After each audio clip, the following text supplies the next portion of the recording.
দেশ সন্ধ্যা স্বাগত জানাচ্ছি আমি ফখরুল ইসলাম। সরকারি চাকরিতে কোটা প্রথা বাতিলের দাবিতে আন্দোলনে শিক্ষার্থীরা সার্বজনীন পেনশন প্রত্যয় স্কিম বাতিলের দাবিতে আন্দোলন অব্যাহত। সকল পাবলিক বিশ্ববিদ্যালয় শিক্ষকদের অচল বিশ্ববিদ্যালয় শিক্ষা কার্যক্রম প্রত্যয় পেনশন প্রত্যাহার বনাম কোটা বাতিলের আন্দোলন, এই শিরোনাম আমরা আজ কথা বলবো। আমাদের সঙ্গে দুজন অতিথি আছেন, সম্মানিত অতিথি, তাদেরকে পরিচয় করাতে চাই। আছেন শরীফুজ্জামান শরীফ, সাবেক ছাত্রনেতা, আছেন অধ্যাপক ডক্টর নিজামুল হক ভূঁইয়া, সভাপতি ঢাকা বিশ্ববিদ্যালয় শিক্ষক সমিতি, একই সঙ্গে তিনি মহাসচিব বাংলাদেশ শিক্ষক সমিতি ফেডারেশনেরও। আপনাকে স্বাগত জানাচ্ছি।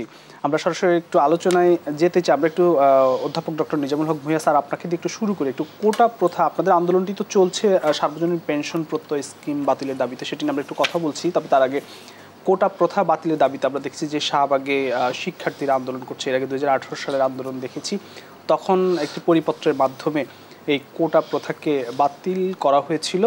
পরে আবার জুনের 5 তারিখে আসলে সেটি অবৈধ ঘোষণা করা হয়। হাইকোর্টের সেটি কোর্ট পর্যন্ত গড়িয়েছে। তারা মহাসড়ক অবরোধ করছে এবং বিভিন্ন জেলা আসলে আন্দোলনটি ছড়িয়ে পড়ছে।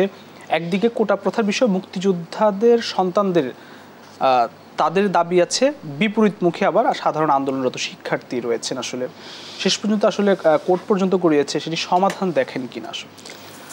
হ্যাঁ, ধন্যবাদ আপনাকে, ধন্যবাদ দেশ টিভির অসংখ্য দর্শকবৃন্দুকে। আমার সাথে আছেন আমাদের শরীফুজ্জামান, উনি সাবেক ছাত্রনেতা এবং অত্যন্ত, আমি বলবো যে ছাত্রনেতাদের মধ্যে একজন বিনয়ী এবং অত্যন্ত সংগঠিত একজন ছাত্রনেতা বলবো আমি। আমরা দেখেছি ওনাকে। আপনাকেও ধন্যবাদ। আসলে আমরা কোটার কথা আপনি বলছেন, পাশাপাশি আমাদের শিক্ষকদেরও প্রত্যয় স্কিম নিয়ে আমরা আন্দোলন করছি। আমাদের প্রায় 35টি বলা হতো, আজকে আমরা দেখেছি যে আমাদের 39টি বিশ্ববিদ্যালয়ে আমাদের যে পেনশন নিয়ে আন্দোলন করছে, এমনকি আমরা 1 জুলাই থেকে লাগাতার কর্মসূচি চালিয়ে যাচ্ছি।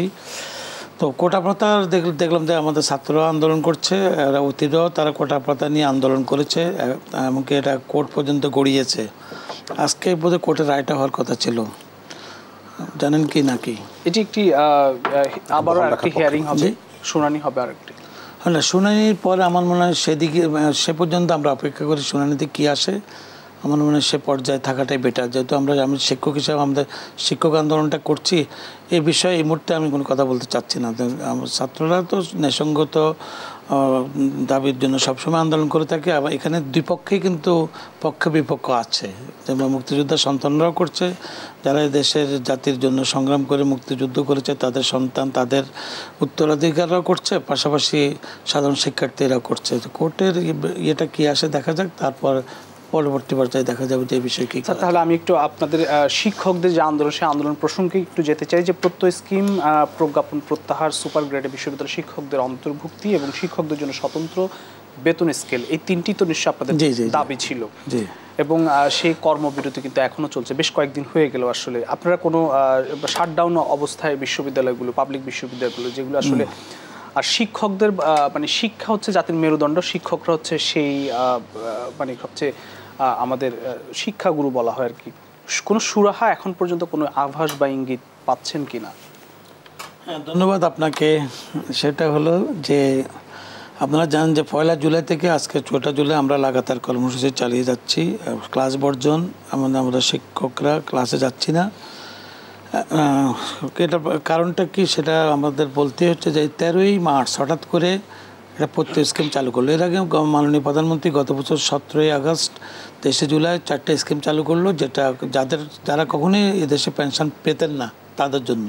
কিন্তু আমরা দেখলাম যে আমাদের শিক্ষকদের জন্য হঠাৎ করে 13ই মার্চ অর্থ মন্ত্রণালয়তে একটা প্রজ্ঞাপন জারি করা হলো। সেখানে বলা হলো যে স্বশাসিত, স্বায়ত্তশাসিত ইত্যাদি ইত্যাদি বিভিন্ন প্রতিষ্ঠানের নাম বলে যে তারা এখন থেকে প্রত্যয় স্কিমে থাকবেন। আমরা সেটা নিয়ে পর্যালোচনা করেছি, এমনকি পর্যালোচনা করে আমি বাংলাদেশ বিশ্ববিদ্যালয় শিক্ষক সমিতি ফেডারেশনের মহাসচিব বিদায় আমি একটা সভা ডেকেছি। সবার পর সবাই সিদ্ধান্ত নিল যে না, এই প্রত্যয় স্কিম আমরা প্রত্যাখ্যান করব, কারণ আমরা ডিফারেন্সটা দেখতে পেলাম। সেটা আমি পরে বলবো, পরে আসছি। তারপরে আমরা বিবৃতি দিয়েছি, ঢাকা বিশ্ববিদ্যালয় শিক্ষক সমিতির যেহেতু আমি সভাপতি, আমরা বিবৃতি দিয়েছি, আমরা শিক্ষক সমিতির সভা করেছি এবং কি এটাকে মূল্যায়ন করেছি। আমরা 5 সদস্য বিশিষ্ট একটা কমিটিও করেছি, যেটা আপনারা পত্রপত্রিকায় দেখেছেন। সে কমিটিও মূল্যায়ন করে দেখিয়েছে যে ডিফারেন্সটা এই জায়গায় কোথায় আর আমরা যেখানে ছিলাম সেখানে কোথায়। অর্থাৎ 30শে জুনের আগে যারা আগের পেনশন স্কিমে আছে, যারা 30শে জুনের মধ্যে যোগদান করেছেন তারা কোন অবস্থাতে আছেন, আর 30শে জুনের পর তার নতুন যারা কাজে যোগদান করবেন তারা কোথায় যাবেন, আমরা ডিফারেন্স করে আমরা কিন্তু মাননীয় শিক্ষামন্ত্রী, শিক্ষা প্রতিমন্ত্রীর উপস্থিতিতে আমরা গিয়ে দেখা করেছি। ফেডারেশনের প্রেসিডেন্ট এবং আমি নিজের সাধারণ সম্পাদক মহাসচিব গিয়ে দেখা করার পর উনি আমাদের বক্তব্য শুনেছেন। এরপরে আমরা একটা সাংবাদিক সম্মেলন করেছি। আমরা সব প্রত্যেকটা বিশ্ববিদ্যালয় ইতিমধ্যে বিবৃতি দিয়েছে যে আমরা এটা প্রত্যাখ্যান করলাম। সাংবাদিক সম্মেলনের পরে দেখা গেল যে আপনার প্রায় 100-র উপরে আমাদের ঢাকা বিশ্ববিদ্যালয় যে সাংবাদিক সম্মেলন হলো, সব বিশ্ববিদ্যালয় বাংলাদেশের প্রেসিডেন্ট, সেক্রেটারি সহ আমাদের ফেডারেশনের নেতৃবৃন্দ সাংবাদিক সম্মেলন করে আমরা দেশবাসীকে জানিয়ে দিয়েছি, সরকারকেও জানিয়ে দিয়েছি যে আমরা প্রত্যাখ্যান করলাম। স্যার, আমরা এইটি নিয়ে আমরা এর আগেও শো করেছি, কথা বলেছিলাম এবং সেখানে অনেক কিছু আমাদের দর্শকদের জেনেছে। কিন্তু আপনার কাছে আসলে জানতে চাই যে আপনি যেহেতু ফেডারেশনের শিক্ষক সমিতি, সারা বাংলাদেশ শিক্ষক সমিতি ফেডারেশনের মহাসচিব এবং ঢাকা বিশ্ববিদ্যালয় শিক্ষক সমিতির সভাপতি, সেই জায়গা থেকে একটু বলবেন কিনা যে আসলে শিক্ষকদের ক্ষতির জায়গাটা কোন জায়গায়? শিক্ষকদের ক্ষতির জায়গাটা হলো যে যেমন আগের আমরা 30শে জুনের আগে আমরা যেখানে ছিলাম সেখানে আমাদের পেনশনটা ছিল এরকম যে আমি মৃত্যুবরণ করলে আমার স্পাউস আমৃত্যু পেনশনটা পেতেন। এখন করা হলো কি, আমি মৃত্যুবরণ করলে আমার স্পাউস 75 বছর পর্যন্ত তার বয়স যখন থাকবে তখন পর্যন্ত সেই ওই পেনশনটি পাবেন। তাহলে বলেন আমি নিজে যদি 75 বছর বয়সে মৃত্যুবরণ করি তাহলে আমার স্পাউস তো আর কোনো পেনশন পাবেন না। তাহলে এটা এক ধরনের সিকিউরিটিটা আমার মানে আমার যে স্পাউস আর সিকিউরিটি নতুন করে যুক্ত হলো। আরেকটা জিনিস হলো যে আমাদের ফেস্টিভ্যাল বোনাস, যে 2টা ঈদের আমরা যে শিক্ষকরা 2 ঈদে আমরা বোনাস পেয়ে থাকি, এটা বৈশাখী ভাতা পেয়ে থাকি, সেটাই প্রত্যেক স্কিমে নাই। মেডিকেল ভাতা সেটাই মানে উল্লেখ নাই, আছে কি? না নেই, একবারে নেই।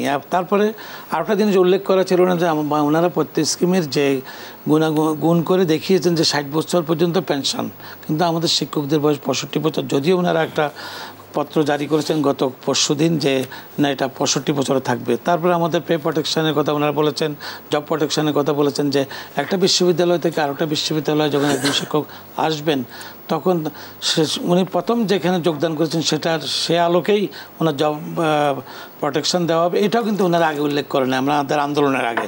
আমরা 3.5 মাস আন্দোলন করার পর ওনারা সেটা উল্লেখ করেছেন।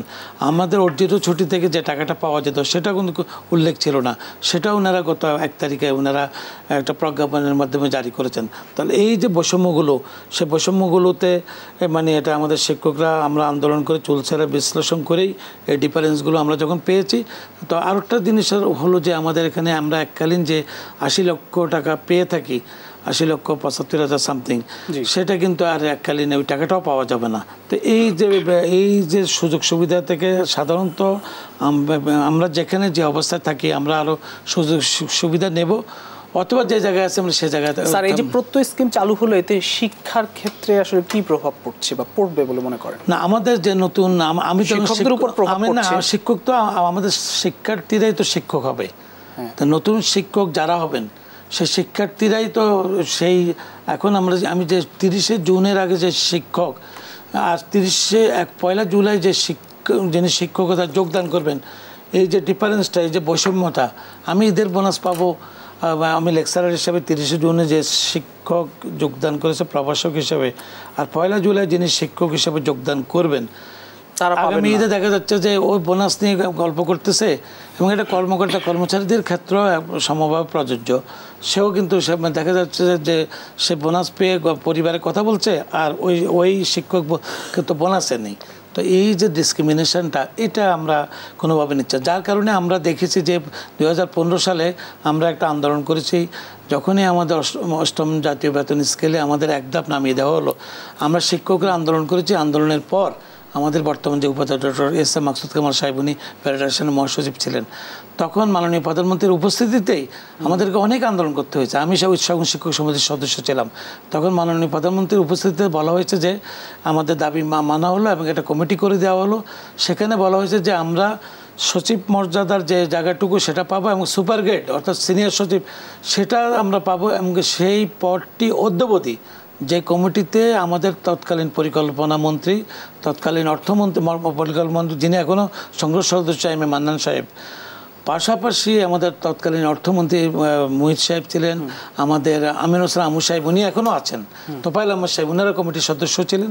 কিন্তু ওনারা একটা সভা করার পর অদ্যাবধি আমাদের যে সুপার গ্রেডটি আমাদের 6টি পদ দেওয়া হবে, আমরা 9 বছরও সেটি পাই নাই। স্যার, আমি আপনার কাছে আসবো এবং এটি কেন করা হলো এবং শিক্ষার উপর আরও কি প্রভাব পড়তে পারে সেই বিষয়ে আমরা নিশ্চয়ই জানবো, বা কোনো আন্দোলন কতটা চলছে সেটি নিয়ে কথা বলবো। আমি একটু জনাব শরীফুজ্জামান শরীফ আপনার কাছে আসতে চাই। কোটা প্রথা নিয়ে আমি একটু পরে আসি। প্রথমে আসলে যে পেনশন স্কিম অর্থাৎ প্রত্যয়, সেই স্কিমে ব্যাপারে একটু জানতে চাই আসলে শিক্ষার উপর কতটা প্রভাব পড়বে এবং শিক্ষকদের উপর প্রভাব কেমনটা পড়বে সেটি তো আপনি শুনলেন। ধন্যবাদ কেন এমনটি করা হলো। ধন্যবাদ দর্শক শ্রোতাদেরকে, আমার সাথে আলোচকের শুভেচ্ছা। শিক্ষকতার পেশা যারা গ্রহণ করেন তারা অনেকটা জেনে বুঝে তার ভবিষ্যৎটা কী ধরনের সেটি জেনেই এই পেশাটা গ্রহণ করেন, এবং সমাজের অন্য আর 5টা পেশার থেকে তাদের পেশাটার বৈশিষ্ট্যগুলো একটু ভিন্নতা আছে। স্যার এতক্ষণ ধরে বললেন, আমরা এর আগেও শুনছি, একজন শিক্ষক তার নিয়মিত তার যে ইনকামের জায়গাটা হচ্ছে যে বেতনটা পান, এবং তিনি অপেক্ষা করেন তার চাকরি শেষ হয়ে যাওয়ার পর তার ফিউচার জেনারেশন, তার উপরে নির্ভরশীল যে জনগোষ্ঠী, তিনি ওই যে চাকরির বয়স শেষ হয়ে যাওয়ার পর তার যে সঞ্চয় সেটির উপরে ভরসা করে তিনি বেঁচে থাকেন, এবং তার পরিবার, ভবিষ্যৎ প্রজন্ম তারা এর উপরে কতগুলো আর্থিক সুবিধাটা গ্রহণ করেন। আপনি সেই জায়গাটা আপনি সিদ্ধান্তটা তুলে ফেলতে পারেন, এই ক্ষমতা আপনার আছে আমলা হিসাবে। আমার যেটা ধারণা, এই সিদ্ধান্তটি এসেছে আমলাদের মাথার থেকে। আমি একই সাথে জিজ্ঞেস করি, একটা বিশ্ববিদ্যালয়ের শিক্ষকদেরকে নিয়ে আপনি এই ধরনের একটা সিদ্ধান্ত গ্রহণ করবেন, আপনি কি তাদের সাথে আলোচনা করেছেন? না। আচ্ছা, এরকমের একটা সিদ্ধান্ত আপনি কি পুলিশ বাহিনী সম্পর্কে নিতে পারবেন? পারবেন না। সেই সাহস, সেই ক্ষমতা, সেই যে এটা কি আপনার মধ্যে আছে? না। কেন? আপনি তাদেরকে তোয়াজ করে চলেন। কিন্তু বিশ্ববিদ্যালয়ের শিক্ষকরা, এই যে নিজাম স্যার পাশে বসে আছেন, তারা কি ধর্মঘট করবেন, ক্লাসে যাব না, বর্জন করব, এই উদ্দেশ্য নিয়ে শিক্ষকতা এসেছিলেন? নিশ্চয়ই না।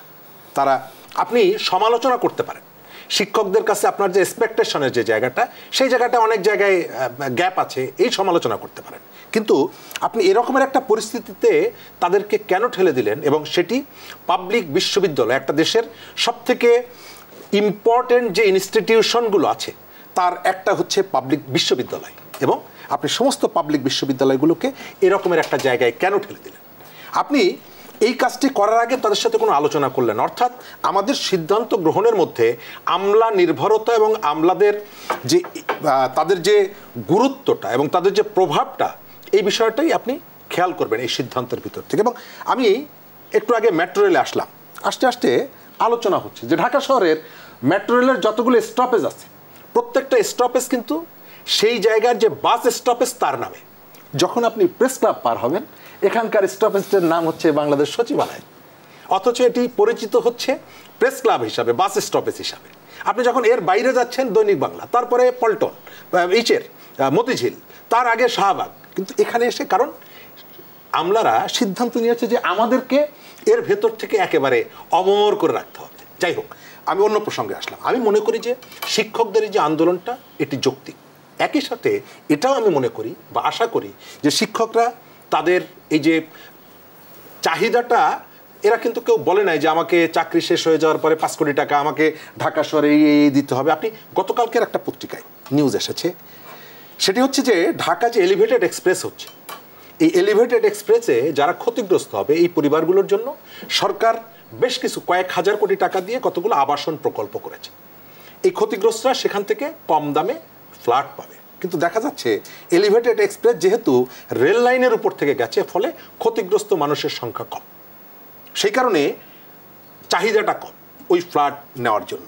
ইতিমধ্যেই রোডসের যে কর্মকর্তা কর্মচারীরা আছেন, তারা এখানে তাদের ইচ্ছা হয়েছে রাষ্ট্রের টাকায় নির্মিত সেই ফ্ল্যাট তারা কম দামে কিনতে পারবেন এবং 1500-1600 স্কোয়ার ফিটের এক একটা ফ্ল্যাট তাদেরকে দেওয়া হবে 50 লাখ 45 থেকে 50 লাখ টাকার মধ্যে এবং এই জায়গায় যারা চাকরি করছেন তারা সবাই এখন আগ্রহী হয়ে উঠছেন এবং এই বরাদ্দের ক্ষেত্রে এই অপশনটা ছিল না, এটা পরিবর্তন করা হচ্ছে তাদের সুবিধার্থে।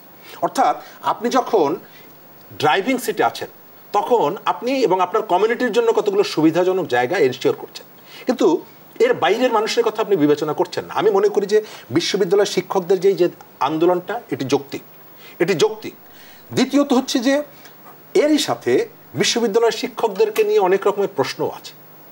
স্যাররা গতকালকে কোথায় যেন দেখলাম যে দলের রাজনৈতিক যে বিভাজনটা ছিল সেই বিভাজনটা এখন কিন্তু নেই। তারা সেখান থেকে বেরিয়ে এসে সব সাদা কালো লাল সব একত্রিত হয়ে এই যে ইস্যুটাতে, বিশেষ করে তাদের এই যে আর্থিক যে সুযোগ সুবিধা সংক্রান্ত বিষয়ে তারা এই বিষয়টিতে কথা বলছেন। আমরা চাই শিক্ষার গুণগত মান উন্নয়নে বিশ্ববিদ্যালয়গুলোর যে চ্যালেঞ্জগুলো মোকাবেলা করছে সেই চ্যালেঞ্জ মোকাবেলার জন্য ভবিষ্যতেও এই শিক্ষকরা তাদের আন্দোলনে বিজয়ী হওয়ার পর বিশ্ববিদ্যালয়গুলোকে যে একেবারে এখন যে দখলদারিত্ব আছে সেটি মুক্ত করার জন্য শিক্ষক নিয়োগ থেকে অন্যান্য যে জায়গায় আছে কোয়ালিটেটিভ চেঞ্জের জন্য যে জায়গাগুলো প্রয়োজন সেই জায়গাগুলোতে স্যাররা এই যে এখন যেভাবে হাতে হাত রেখেছেন, স্যার কালকে দেখলাম মামুন স্যারও আছেন, সাদা দলের নেতা, স্যারকেও মনে হয় একটা টেলিভিশনে দেখলাম। আমরা আশা করব যে স্যাররা এই আন্দোলনে বিজয়ী হবেন। আমি এই আন্দোলনের সাথে আমার ব্যক্তিগত সমর্থন জানাই এবং মনে করি যে বিশ্ববিদ্যালয়ের এখন যে সমালোচনাগুলো আছে সেখান থেকে বেরিয়ে আসার জন্য, যেহেতু তারা সিদ্ধান্ত নিয়েছেন, তারা একমত হয়েছেন যে বিশ্ববিদ্যালয়কে দলমতের ঊর্ধ্বে উঠে এটিকে বাঁচাতে হবে, সেই কারণে বিশ্ববিদ্যালয়ের আমাদের যে শিক্ষার যে গুণগত মান উন্নয়নের ক্ষেত্রে যে চ্যালেঞ্জগুলো আছে সেই চ্যালেঞ্জগুলো মোকাবেলা করার জন্য স্যাররা এইভাবে, তবে সব কিছু বন্ধ করে শাটডাউন করে দিয়ে নয়। জি, ধন্যবাদ। আমি একটু অধ্যাপক ডক্টর নিজামুল হক ভূঁইয়া স্যার আপনার কাছে একটি প্রশ্ন রাখতে চাই যে শিক্ষার মান কমবে কিনা এতে, যদি এটি বজায় থাকে প্রত্যয় স্কিম, মেধার মূল্যায়ন না হলে এই পেশায় মেধাবীরা আসবে বলে মনে করেন কিনা? আমি একটি বিরতিতে যেতে চাই, বিরতি থেকে সেই প্রশ্নটি উত্তর আপনার কাছ থেকে নিব। প্রিয় দর্শক, দেশ সন্ধ্যা নিচ্ছে একটি ছোট্ট বিরতি, ফিরছি একটু পর, সঙ্গেই থাকুন।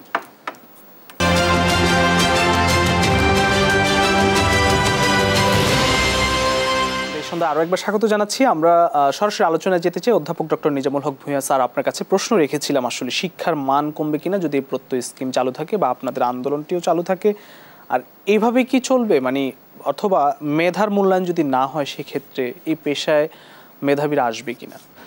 ধন্যবাদ আপনাকে। আসলে মেধাবীরা যদি আমরা মেধাবীদেরকে আকৃষ্ট করতে না পারি, মেধাবীরা আসবে কেন? আমাদের যেমন আগের স্কিমে যেটা আমরা এখন ভোগ করছি বা 30শে জুন পর্যন্ত, সেখানে 10% যেটা নতুন স্কিমে দেওয়া আছে 10% আপনার বেতন থেকে দিতে হবে অথবা 5,000 টাকা দিতে হবে, কিন্তু আগের স্কিমে কোনো টাকা দিতে হতো না। তদুপরি আমাদের প্রতি বছর 5% ইনসেন্টিভ দেওয়া হতো, সেটাও কিন্তু নতুন স্কিমে নেই। তারপরে আপনি দেখেন আপনার সুযোগ সুবিধার কথা বললেন, যেটা আমাদের শরীফুজ্জামান সাহেব একটা কথা খুব গুরুত্বপূর্ণ বলেছেন, আমাদের জন্য আপনি প্রত্যয় স্কিম করেছেন, আমাদের কোনো স্টেক হোল্ডার নেই। এবং জাতীয় বেতন স্কেল 2015 সালেও আমাদের একজন সদস্যকে রাখা হয়েছিল। এবার আমাদের কোনো সদস্য নেই। হঠাৎ করেই সকাল ঘুম থেকে উঠে 13 তারিখে পত্রিকায় দেখলাম যে প্রত্যয় স্কিম চালু করা হলো শিক্ষকদের জন্য। তো সুতরাং এই স্কিমটা আমরা তো ডিফারেন্সটা দেখিয়েছি দুই দিকে। আমরা যে 3 দফা দাবি দিয়েছি, যে 2015 সালে আমাদেরকে বলা হয়েছিল যে সচিব মর্যাদায় সুপার গ্রেড দেওয়ার কথা, সেটা কমিটি হয়েছিল, এটা মিটিংও করেছিলেন ওনারা, হয়ে যাচ্ছে হবে। আমরা এটা নিয়ে আমরা প্রতি সময় আমরা কথা বলেছি। সে সুপার যখন একজন মেধাবী দেখবে দেখি আমার সম্মানের জায়গাটা তো ওই জায়গায় নেই। আমরা শিক্ষকরা তো যে জায়গায় ছিলাম, আপনারা কেন শিক্ষকদেরকে এই জায়গায় নামালেন? সরকারের ভিতরে একটা স্বার্থান্বেষী গ্রুপ, যেটা উনিও তো ওপেন বলেছে, ওদের ভিতরে একটা গ্রুপ সবসময় মানে নিজেদের সুপিরিয়র ভাবতে দিয়ে একটা জাতির একটা দেশের শিক্ষকদেরকে এইভাবে কেউ নামায়? ওনারা সে কাজটি করেছেন। আমাদের এখন পরিষ্কার বক্তব্য, প্রত্যয় স্কিম প্রত্যাহার করতে হবে, আর শিক্ষকদেরকে আমাদের স্বতন্ত্র বেতন স্কেল দিতে হবে। স্বতন্ত্র বেতন স্কেল ছাড়া আমরা আমাদের আত্মমর্যাদা রক্ষা করতে পারবো না। ওই ওনারা বলছে কি সেবক একটা আসবে, ওখানে সে ওনাদের জন্য বিশেষ ব্যবস্থা থাকবে, ওনাদের কী সুযোগ সুবিধা থাকবে, আমরা সেটাও আপনারা আমাদের দেখান। সার্বজনীন হলে কেন আমরা আমাদেরকে প্রত্যয় দিয়ে আলাদা করে দিলেন? তাহলে প্রত্যয় সেবক সব এক করে দিতেন, আমরা তখন দেখতাম যে আমাদের সুবিধা কতটুকু কর্তন করা হলো, কতটুকু কর্তন করা হলো না। কিন্তু আপনারা সেটা ওনাদের জন্য রেখে দিয়েছেন। ওনাদেরকে সরকারি চাকরিদেরকে আপনারা সেবকে দিবেন। আমরা সেটাও চাচ্ছি না। আমাদেরকে স্বতন্ত্র বেতন স্কেল দিতে হবে। স্বতন্ত্র বেতন স্কেল পৃথিবীর উন্নত দেশেও আছে, অনুন্নত দেশেও আছে। আপনি দেখেন, আপনি ব্রাজিলে যান, সেখানে আছে, আলজেরিয়াতে যান, নাইজেরিয়াতে যান, এবং গরিব রাষ্ট্র ইথিওপিয়া, সেখানেও কিন্তু স্বতন্ত্র বেতন স্কেল আছে। আমাদের পাশের দেশ, আমাদের ব্যর্থ রাষ্ট্র যাদেরকে আমরা যুদ্ধে পরাজিত করেছি, সে পাকিস্তানেও কিন্তু স্বাধীন শিক্ষা কমিশন আছেন। শ্রীলঙ্কার শিক্ষকদের বেতন কত, ভারতের শ্রীলঙ্কার শিক্ষকদের বেতন কত। আমাদের যে পেনশন স্কিমের একজন সদস্য বলেছেন যে ভারতে কন্ট্রিবিউটরি সিস্টেম চালু হয়েছে, 10% তারা দিয়ে থাকে। আর ভারতের একজন শিক্ষকের বেতন কত? 3 লাখ রুপি, 4 লাখ রুপি। প্রথমে স্টার্টিংয়ে কত? আপনারা সে পরিসংখ্যান আনি দেখান যে ভারতের শিক্ষকরা এত টাকা বেতন পায়, বাংলাদেশের শিক্ষকরা এত টাকা বেতন পায়। আমাদের একজন লেকচারার কত টাকা বেতন? ওখানে তো সহকারী অধ্যাপক দিয়ে তারা আরম্ভ করে, কিন্তু সহকারী অধ্যাপক কত টাকা বেতন পান, আর আমাদের একজন শিক্ষক কত টাকা বেতন পান? তারা 10% না 20% দিলেও তো তাদের গায়ে লাগবে না তাদের বেতন থেকে কর্তন করলে। তো সুতরাং ওই সমস্ত এক্সাম্পল না দিয়ে কীভাবে এটা সমাধান করা যায়, যারা এটা করেছেন তাদেরকে দায় নিতে হবে। আজকে সেই বিশ্ববিদ্যালয়গুলো বন্ধ, 4 দিন আমরা ক্লাস নিচ্ছি না, কত ক্ষতি হয়ে যাচ্ছে শিক্ষার্থীদের। আমরা তো সেটা বুঝি, একটা স্পিড থাকে পড়াশোনা। আমরা তো ছাত্র ছিলাম, এর সাথে সময় আন্দোলন করতে করতে আমরা বাড়ি চলে যেতাম, আবার আসতাম, আবার খুলতো। আমরা অনেক সময় অনেক শিক্ষার্থী হতাশ হয়ে শিক্ষাও ছেড়ে দিয়ে বিদেশ চলে গিয়েছে, তাই না? তো সুতরাং আমরা তো সেটা চাই না। আমাদের এই যে আজকে 39টি বিশ্ববিদ্যালয় একসাথে আন্দোলন করছে, ক্লাস বর্জন করে, পরীক্ষা বর্জন করে, আমরা কি সেটা চাই? এবং সেটা দায় নিবে কারা? যে সমস্ত শক্তি, মাননীয় প্রধানমন্ত্রী যিনি শিক্ষক বান্ধব এবং শিক্ষা বান্ধব, বঙ্গবন্ধু শিক্ষা বান্ধব ছিলেন। বঙ্গবন্ধু যার জন্য শিক্ষার বাজেটটা 4% করেছিলেন। বঙ্গবন্ধু বলেছিলেন যে শিক্ষা হলো সবচেয়ে কি বলবো, শিক্ষার বিনিয়োগ হলো সবচেয়ে আপনার লাভজনক এবং জাতির জন্য, এবং একটা জাতি যেমন সমৃদ্ধ হবে, শিক্ষিত হবে, সেটা বঙ্গবন্ধু জানতেন। এবং যার জন্য উনি একজন শিক্ষামন্ত্রী করেছিলেন অধ্যাপক ইউসুফ আলীকে। উনি 3 জন শিক্ষক পর বঙ্গবন্ধুর মন্ত্রণালয়ে শিক্ষা সচিব ছিলেন। ডক্টর এআর মল্লিক, যিনি পরবর্তী পর্যায়ে অর্থমন্ত্রী হয়েছেন, চট্টগ্রাম বিশ্ববিদ্যালয়ের প্রতিষ্ঠাতা উপাচার্য। ডক্টর আবদুল্লাহ মুফতি সরফুদ্দিন, একজন প্রখ্যাত বিজ্ঞানী, একজন শিক্ষক, পরবর্তী পর্যায়ে জাতীয় অধ্যাপক প্রফেসর কবির চৌধুরী। এবং আপনি দেখেন এই যে শিক্ষকদের মূল্যায়ন, আমাদের মাননীয় প্রধানমন্ত্রীকেও দেখেছি শিক্ষকদেরকে উনি যেভাবে মূল্যায়ন করেন।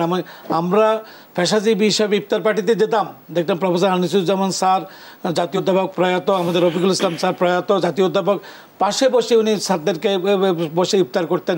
আমাদের কাছে কত ভালো এই যে শিক্ষকদেরকে উনি কীভাবে মূল্যায়ন করতেন। উনি বিশ্ববিদ্যালয়ের শিক্ষার্থী ছিলেন, ঢাকা বিশ্ববিদ্যালয়ের শিক্ষার্থী ছিলেন, উনি বিশ্ববিদ্যালয়ের শিক্ষক এবং শিক্ষার্থীদের সম্বন্ধে উনি জানেন। তো সুতরাং এই বেদনাটা আমার মনে হয় আমরা মাননীয় প্রধানমন্ত্রী যদি ভালোভাবে উপলব্ধি করতে পারেন, আমাদের দাবিটি অবশ্যই, অতীতেও উনি 2015 সালেও আপনারা যেটা করেছেন, শিক্ষকদেরকে অনেকভাবে অপদস্থ করার চেষ্টা করেছেন, একটা গ্রুপ, আমাদের অনেক কথা শুনতে হয়েছে।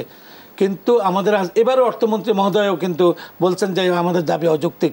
সেখানেও আমরা ব্যাখ্যা দিতে চাই, উনি একজন শিক্ষার্থী ছিলেন ঢাকা বিশ্ববিদ্যালয়ের অর্থনীতি বিভাগের, ঢাকা বিশ্ববিদ্যালয়ের শিক্ষকতা জীবনের শিক্ষা জীবনে উনি চাকরি জীবন আরম্ভ করেছেন। পরবর্তী পর্যায়ে উনি ফরেন সার্ভিসে গিয়েছেন বা এখন উনি মাননীয় মন্ত্রী। ওনাকে তারা যেভাবে বুঝিয়েছে, আমার মনে হয় যদি উনি আমাদের সাথে বসেন যে প্রত্যেক স্কিমের সুবিধা আর অসুবিধা, আর আমাদের পূর্বে আমরা যেখানে ছিলাম সেটার সুবিধা অসুবিধা কী, আমাদের বক্তব্য হলো যে আমরা প্রত্যক্ষ থাকতে চাই না, আপনারা যা ইচ্ছা তাই সুযোগ সুবিধা নিয়ে যান, আমাদেরকে স্বতন্ত্র বেতন স্কেল দেন। আমরা মেরুদণ্ড সোজা করে শিক্ষক হিসেবে আমাদের আত্মসম্মান নিয়ে আমরা দাঁড়াতে চাই। আমাদের সেই কাজটি করার সুযোগ দিন। আমরা একটা দেশকে এগিয়ে নিয়ে যেতে চাই। আমরা স্মার্ট বাংলাদেশ মাননীয় প্রধানমন্ত্রী জননেত্রী শেখ হাসিনা যেখানে করেছেন, আমরা সে জায়গায় নিয়ে যেতে চাই। আপনারা কয়েকদিন যা চাকরিতে থেকে সরকারকে বুঝিয়ে টুজিয়ে একবার এক একটা সমস্যার সৃষ্টি করবেন, এটা তো কোনোভাবে কাম্য না, এটা হওয়া উচিত না।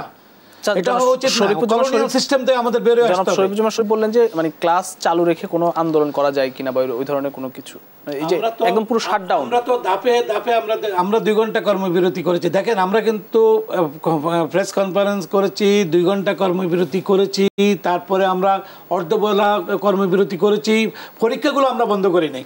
তারপর 30শে জুন আমরা পূর্ণ দিবস করি, তো সেদিন আমরা পরীক্ষা বন্ধ করি নাই।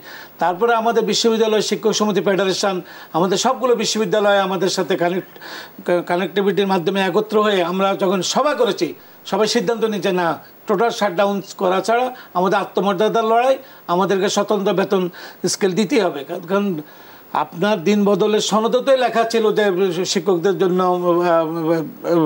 স্বতন্ত্র বেতন স্কেল দেওয়া হবে। স্যার, এই আন্দোলন কি শুধু ঢাকাতে না, অন্যান্য ঢাকার বাইরে যে বিশ্ববিদ্যালয়, সবগুলো বিশ্ববিদ্যালয় একসাথে? আমি বললাম না যে আমাদের কাছে 35, আজকে আমাদের সাথে যোগ হলো আরো 4টি বিশ্ববিদ্যালয় আন্দোলন করছে। তারা তাদের আন্দোলনের ছবি আমাদেরকে পাঠিয়েছে। যেহেতু আমি ফেডারেশনের মহাসচিব, আমার কাছে যখন আসলো আমি সেটাকে সংযুক্ত করে আমাদের এখন 39টি বিশ্ববিদ্যালয়, যেগুলো আমাদের যদিও 54টি 55টি বিশ্ববিদ্যালয় আপনার পাবলিক, সেখানে আমাদের 39টি বিশ্ববিদ্যালয় একযোগে আন্দোলন করছে, এক কমান্ডে, এবং আমরা ঐক্যবদ্ধ। এবং শিক্ষকরা এবারে আমাদের আত্মমর্যাদার লড়াই, যেখানে আত্মমর্যাদার লড়াইয়ের জন্য আমরা আমাদের আন্দোলন। অসংখ্য ধন্যবাদ স্যার। আমি একটু শরীফুজ্জামান শরীফ আপনার কাছে আসতে চাই যে বিশ্ববিদ্যালয়ের সবচেয়ে মেধাবী শিক্ষার্থী যিনি ফার্স্ট ক্লাস ফার্স্ট হন বা সেই হয়তো শিক্ষক হন, যদি এই পেশা আসলে মেধার মূল্যায়ন না হয়, অর্থই তো আসলে সবকিছু, মেধার মূল্যায়ন না হয়, তাহলে মেধাবীরা আসবে বলে মনে করেন কিনা এবং শিক্ষার মান কমবে কিনা?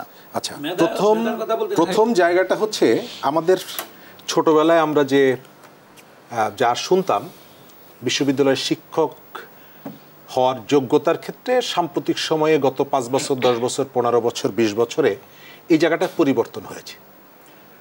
ওই যোগ্যতা সম্পন্ন অনেকেই শিক্ষক হওয়ার ক্ষেত্রে এর জায়গাটায় রাজনৈতিক পরিচয়টা অনেক ক্ষেত্রে প্রাধান্য পায়। সুতরাং সবথেকে মেধাবী শিক্ষার্থীটা শিক্ষকতার পেশায় আসে, এটি আমরা ছোটবেলায় শুনে আসছি। সাম্প্রতিক সময়ে তার একটা পরিবর্তন ঘটেছে এবং এই জায়গাটায় মেধাবীরা অনেক সময় চাইলেও আসতে পারেন না, ওই যে দলবাজির কারণে, নানা রকমের অনিয়মের কারণে। তারপরেও এখন পর্যন্ত শিক্ষকতার পেশায় যারা আসছেন, আমি মনে করি যে এদের অনেকেই চাইলে ব্যাপক মাত্রায় বেনজির হওয়ার সম্ভাবনা যে সমস্ত জায়গাগুলোতে আছে, মতিউর হওয়ার সম্ভাবনা যেসব জায়গাগুলোতে আছে, সেই জায়গাগুলোতে তারা চাইলে যেতে পারতেন। কিন্তু তারা নিজেকে মনে করেছেন যে আমি এমন একটা পেশা গ্রহণ করব যে পেশাটা দিয়ে আমি আমার নেশনকে সার্ভ করব, সেই দৃষ্টিভঙ্গির থেকে এসেছেন। এবং কোনো কোনো জায়গায় সব শিক্ষক বাংলাদেশের অন্যান্য সেক্টরগুলোতে আপনার দূষিত বাতাস, দূষিত পানি এর স্পর্শ লেগেছে। সুতরাং শিক্ষকতার পেশার মধ্যে যারা আছেন সেখানে লাগবে না, এটা আমি মনে করি না। এটি আলাদা বিচ্ছিন্ন দ্বীপের মানুষ না তো তারা। কিন্তু তারপরেও এখন পর্যন্ত আপনি দেখবেন, গত কয়েকদিন আগে একটা টেলিভিশনে দেখছিলাম, একজন বাবা, তিনি ঢাকা বিশ্ববিদ্যালয়ে এসে রিক্সা চালান। তিনি ঢাকা বিশ্ববিদ্যালয়ে এসে শিক্ষার্থীদেরকে দেখেন এবং তিনি মাঝে মাঝে একেবারে মানে অন্য রকমের আবেগী হয়ে যান যে আমার ছেলেটাকে যদি এখানে পড়াতে পারতাম। তারপর আমি তার অনুষ্ঠানটি দেখেছি, চোখ থেকে পানি ঝরে যায় আর কি। তিনি ঢাকা বিশ্ববিদ্যালয়ের মাটিতে হাত দিয়ে শপথ করেছেন আমার সন্তানটিকে এই বিশ্ববিদ্যালয়ে ভর্তি করব। এখন পর্যন্ত আমাদের এই পাবলিক বিশ্ববিদ্যালয়গুলো তার অসংখ্য সীমাবদ্ধতা থাকার পরেও মানুষের এই যে একজন রিক্সাওয়ালা, তিনি তার স্বপ্নটাকে ওই ঢাকা বিশ্ববিদ্যালয়, চট্টগ্রাম, রাজশাহী বিশ্ববিদ্যালয়কে কেন্দ্র করে, এখন পর্যন্ত তার স্বপ্নটা কিন্তু এই বিশ্ববিদ্যালয়কে কেন্দ্র করে। এখন পর্যন্ত একটা শিক্ষার্থীর স্বপ্ন কিন্তু এই বিশ্ববিদ্যালয়কে কেন্দ্র করে যে আমি প্রথম এই বিশ্ববিদ্যালয়ে ভর্তি হব। সুতরাং সেই বিশ্ববিদ্যালয়গুলোকে যে ঘটনাগুলো ঘটছে, এগুলো যেমন কাঙ্ক্ষিত নয়, একই সাথে আপনি তার ভেতরে মান রক্ষা করার জন্য আপনার কতগুলো, আমি শিক্ষকদের, বিশ্ববিদ্যালয়ের শিক্ষক, আপনি তাদের সম্পর্কে এরকম একটা গুরুত্বপূর্ণ সিদ্ধান্ত নেন, আপনি একবার তার কাছে জিজ্ঞেস করবেন না? আপনি যখন জাতীয় বাজেট করেন, আপনি ব্যবসায়ীদেরকে ডাকেন, অমুকরে ডাকেন, তমুকরে ডাকেন তো, কিন্তু এই রকমের একটা সিদ্ধান্ত গ্রহণ করার ক্ষেত্রে যার সাথে একটা আর্থিক সম্পর্ক রয়েছে। দ্বিতীয়ত হচ্ছে এটা ইম্পর্টেন্ট এই কারণে যে বাংলাদেশের এখন যে বিশ্ববিদ্যালয়গুলো আছে, সব বিশ্ববিদ্যালয়গুলো কিন্তু ঢাকা বিশ্ববিদ্যালয়ের মতো না। নতুন যে বিশ্ববিদ্যালয়গুলো তো হচ্ছে এবং প্রতিনিয়ত সেখানে নতুন করে শিক্ষক নিয়োগ দেওয়া হচ্ছে।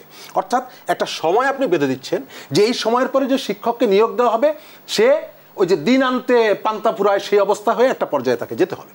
অর্থাৎ নতুন যে বিশ্ববিদ্যালয়গুলো, সেখানকার শিক্ষকদেরকে একেবারে একটা অনিশ্চিত জীবনের মধ্যে আপনি ফেলে দেওয়ার সিদ্ধান্ত গ্রহণ করা আপনার ঠিক হয়নি। আমি মনে করি যে সরকার এখনও এই সময়কালে উচিত হচ্ছে বিশ্ববিদ্যালয়ের শিক্ষকদের সাথে দ্রুত বসা, এটা আমলাদের উপরে ছেড়ে না দিয়ে এর সাথে এটা একটা রাজনৈতিক সিদ্ধান্ত গ্রহণ করা এবং বিশ্ববিদ্যালয়ের শিক্ষকদেরকে কিভাবে দ্রুত সময়ের মধ্যে তাদেরকে ক্লাসে নিয়ে আসা যায়, শিক্ষার্থীদেরকে নিয়ে আসা যায় এবং এর ভেতর থেকে বিশ্ববিদ্যালয়ের অনেক দিন পরে যেভাবে বন্ধ হচ্ছে, আমাদের সময়ও আমাদের একটা আন্দোলনে বিশ্ববিদ্যালয় অনির্দিষ্টকালের জন্য বন্ধ হয়েছিল। 2002 সালে।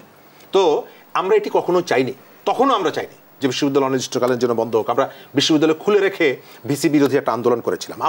আমি এখনো মনে করি ওই বিশ্ববিদ্যালয়ের একটা পাবলিক বিশ্ববিদ্যালয়ের একজন সাবেক শিক্ষার্থী হিসাবে যে আপনারা অবিলম্বে বিশ্ববিদ্যালয়ের শিক্ষকরা যে আন্দোলনে আছে তাদেরকে ডেকে তাদের সাথে একটা সম্মানজনক জায়গায়, যেখানে তারা শিক্ষার প্রতি তাদের অনাগ্রহ তৈরি হবে না, তাদের একটা যে অনিশ্চিত জীবনের দিকে যাচ্ছেন বলে তাদের মনে যে শঙ্কাটা তৈরি হচ্ছে, এটি নিরসন করার দায়িত্ব হচ্ছে রাষ্ট্রের। জি, অসংখ্য ধন্যবাদ। আমি একটু বিরতি নিতে হবে। প্রিয় দর্শক, দেশ সন্ধ্যা একটি ছোট্ট বিরতি নিচ্ছি, ফিরছি একটু পর, সঙ্গেই থাকুন।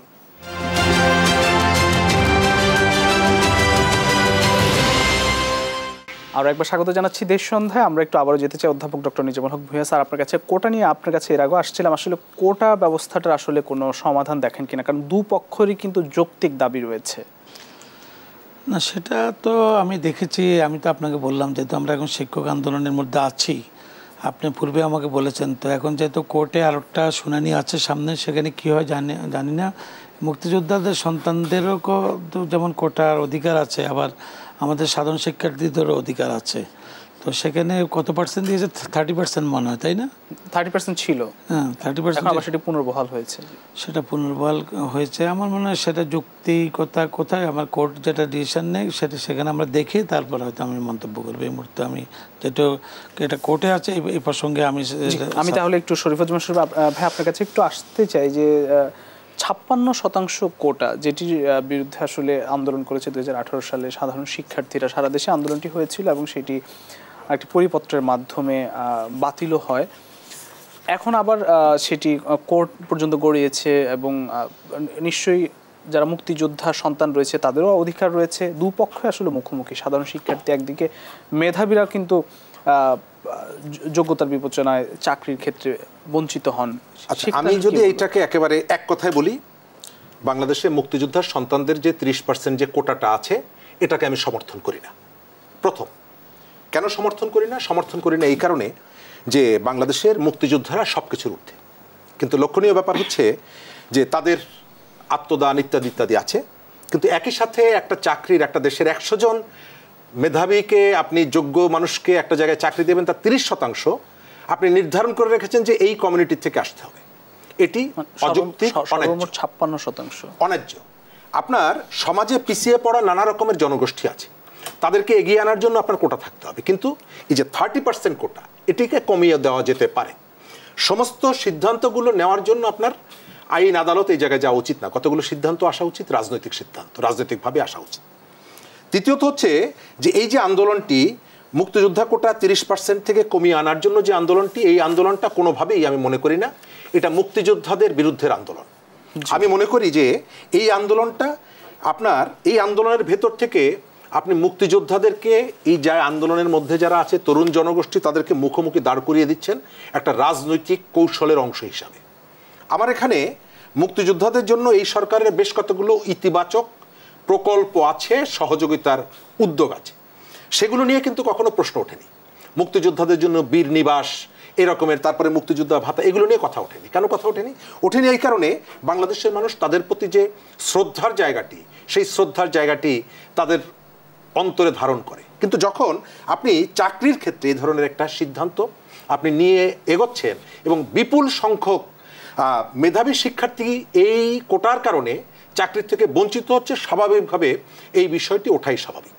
আমি মনে করি যে এই সিদ্ধান্তটা মুক্তিযোদ্ধারা কিন্তু নেননি, এটা সরকারের সিদ্ধান্ত। সুতরাং এর ভেতর থেকে কেউ কেউ হয়তো মুক্তিযুদ্ধ সম্পর্কে একটা বিরূপ ধারণা তরুণদের মধ্যে তৈরি করার প্রবণতা আছে।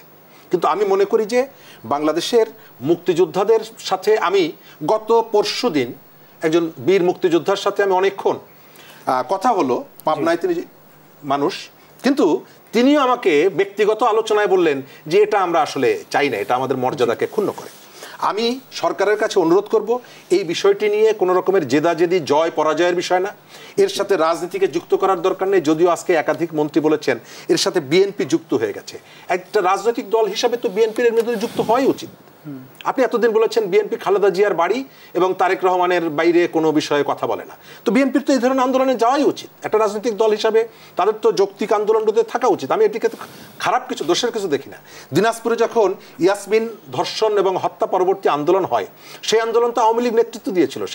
সেখানকার আওয়ামী লীগের নেতা প্রয়াত আব্দুর রহিম, তাকে পরবর্তীকালে এই ভূমিকা রাখার জন্য আন্দোলনে তাকে তো সম্বর্ধনা দেওয়া হয়েছিল।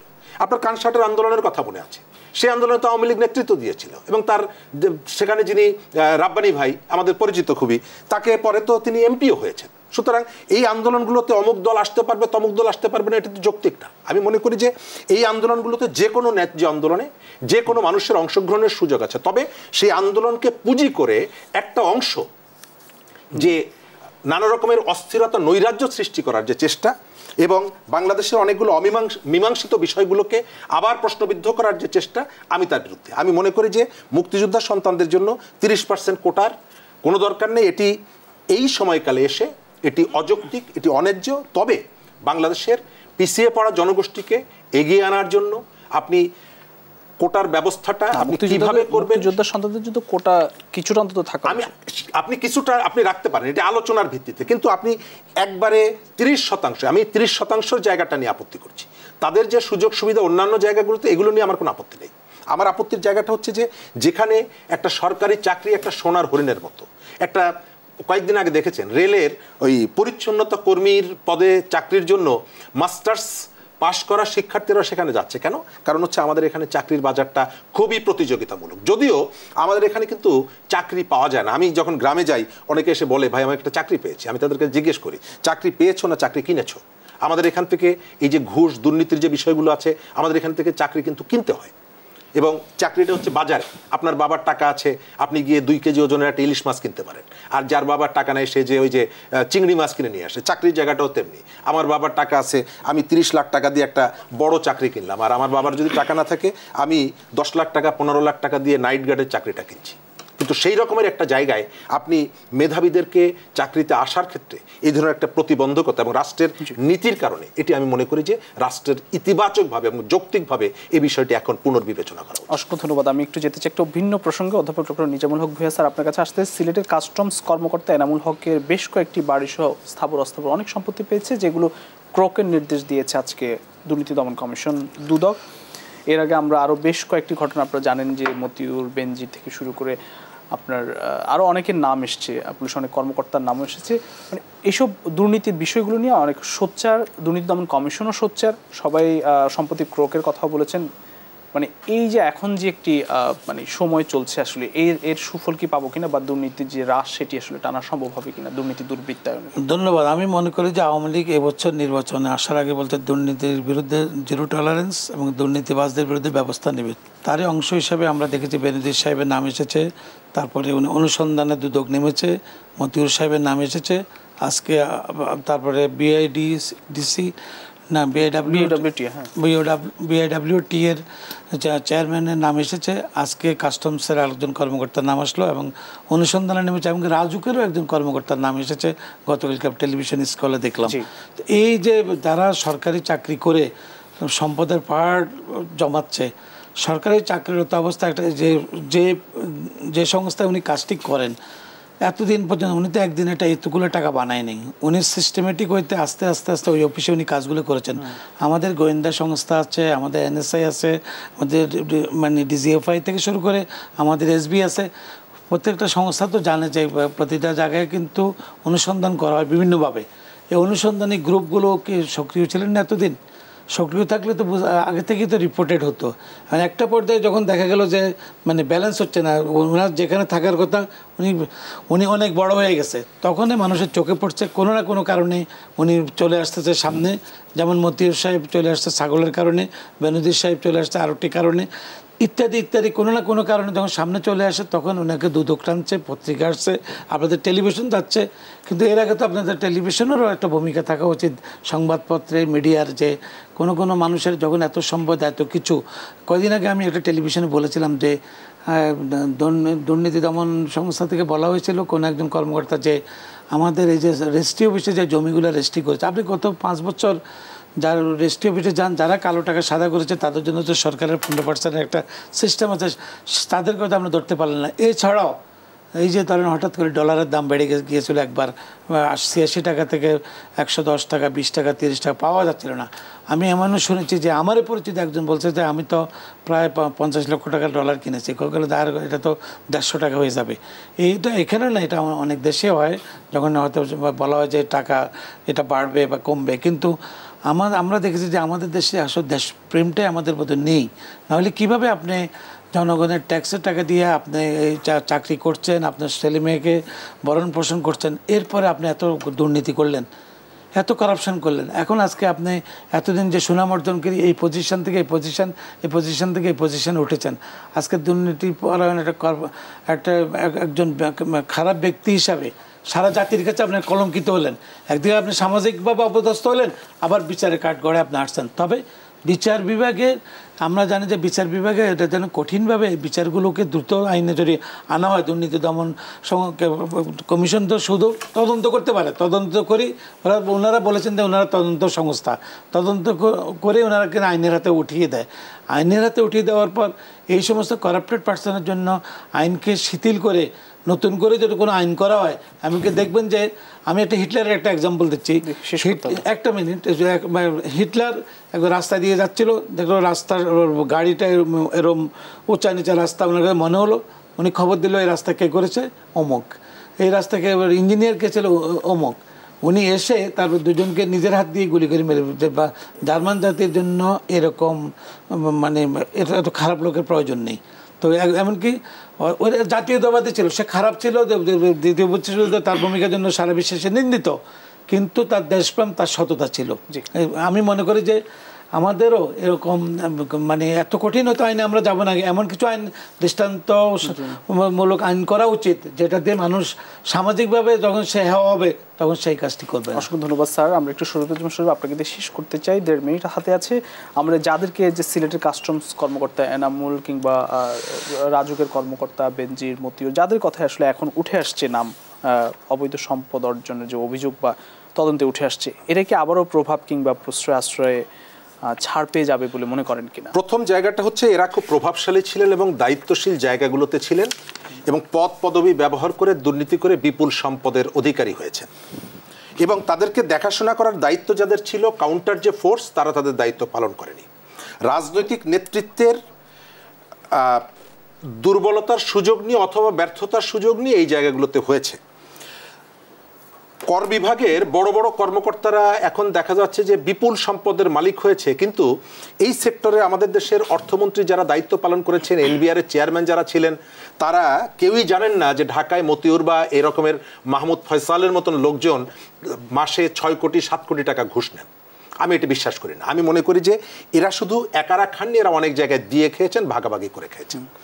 দ্বিতীয়ত হচ্ছে যে সরকারের পক্ষ থেকে আমরা কতগুলো দৃশ্যমান পদক্ষেপ দেখতে চাই। পৃথিবীর সব জায়গায় দুর্নীতি আছে, প্রবণতাও আছে। সরকারের পক্ষ থেকে A to Z দুর্নীতি দমন করা সম্ভব না, এটা আমি আমার জায়গা থেকে মনে করি। তবে আপনি পুলিশ বাহিনীর সর্বোচ্চ পদে থেকে দুর্নীতি করা আর ওই ভোলার তজিমুদ্দিনের একজন ভূমি অফিসের কর্মচারীর দুর্নীতি করা এক বিষয় না।